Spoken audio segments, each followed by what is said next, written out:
পুরনো কাপড় দিয়ে নকশি কাঁথা তৈরি করে স্বাবলম্বী হয়েছেন মেহেরপুর সদর উপজেলার সহগলপুর গ্রামের শতাধিক নারী। মহিলারা সংসারের কাজের ফাঁকে এই কাজ করেন। এক একটি কাঁথা সেলাই করে তারা ৮০০ টাকা পারিশ্রমিক পান।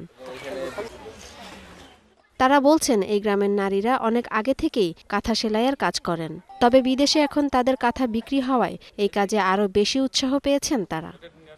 এই কাঁথা সেলাই করে যা টাকা পাই তাইতে আমার আর আমার মেয়ের সংসার চলে। কাঁথা সেলাই করে যে টাকা ইনকাম হয় সেটা দিয়ে আমাদের পড়াশোনার খরচ চালাই। মুরব্বী মা আছে, আমরা সংসারে এটা করি, কাজের মাঝে মাঝে এই কাজটা করি, ৮০০ টাকা করে পাই, এটা আমাদের একটু উপকার হয়।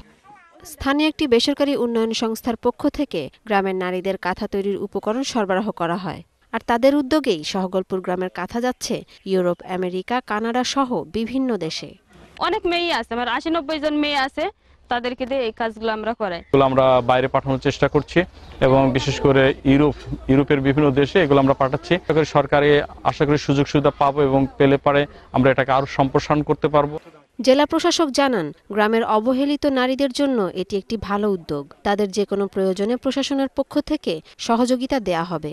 পুরনো যে জিনিসগুলো যেমন লুঙ্গি, পুরনো কাঁথা, পুরনো শাড়ি, এগুলো দিয়ে কিন্তু তারা কিন্তু ওইখানে নকশিগুলো কাজ করছে। জেলা প্রশাসনের তরফ থেকে আমি ওই এনজিও এবং কনসার্ন যারা আছে তাদের সকলকেই বলেছি যে আমার জেলা প্রশাসনের তরফ থেকে সব সময় সহযোগিতা থাকবে তাদের জন্য। নকশি কাঁথা সেলাই করে সহগলপুর গ্রামের নারীদের আত্মনির্ভরশীল হয়ে ওঠার গল্প এখন প্রেরণা যোগাচ্ছে মেহেরপুরের অন্যান্য গ্রামের নারীদেরও।